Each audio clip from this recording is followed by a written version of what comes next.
Longtime Rafael Nadal fans know the drill well. One moment their player looks perfectly fine, competing with his usual full-tilt intensity and enthusiasm. The next moment, they look up and see that one of his legs has been taped below the knee, and he's struggling to move. That's the painfully unpredictable nature of Nadal's ailment, patellar tendinitis, which flared again in the second set of his quarterfinal against Karen Khachanov at Indian Wells on Friday.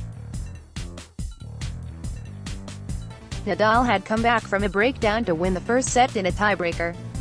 As he had all week, he was seeing and hitting the ball exceptionally well, and he had raised his game at exactly the right moment, winning the first set tiebreaker 7-2 behind a flurry of winners, forehands, volleys, and smashes.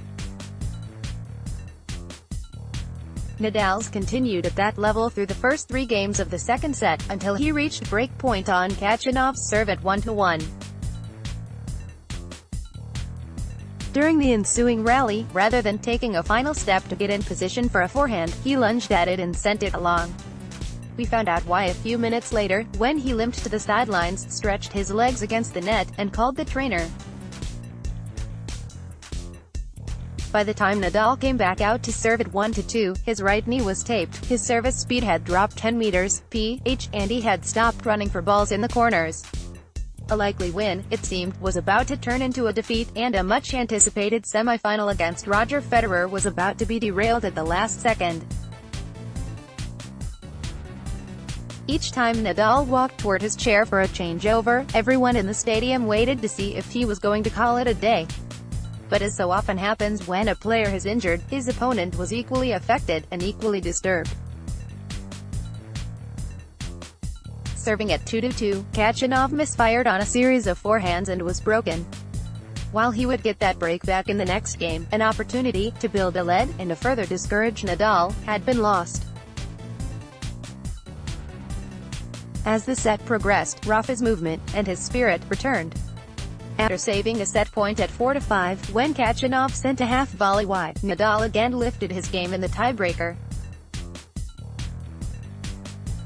For a second time, he came up with a flurry of winners, volleys, smashes, forehands, passing shots, to close out a 7-6-2, 7-6-2 win. The last four sets that Nadal and Khachanov have played, dating back to their brutally fought third-round match at last year's US Open, has ended in a tiebreaker. Rafa has won them all, and it wasn't hard to see why today, he has so many more options.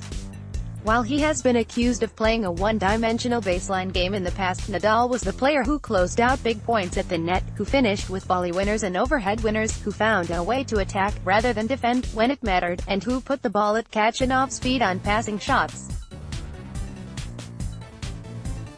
Khachanov served brilliantly. He made 86% of his first serves in the first set, and came within a point of sending the match to a third. But when he was forced to try the delicate half-volley on set point, he couldn't do it. When Nadal broadened his tactics and changed things up in the tiebreakers, Khachanov couldn't answer with any new looks of his own. Afterward, Nadal's celebration was muted. He plays Federer tomorrow afternoon, but the more important moment may come in the morning, when he wakes up and finds out how his knee feels.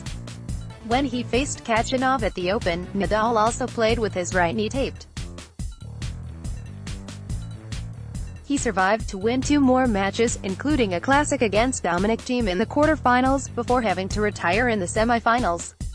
We see how long Rafa can last in Indian Wells.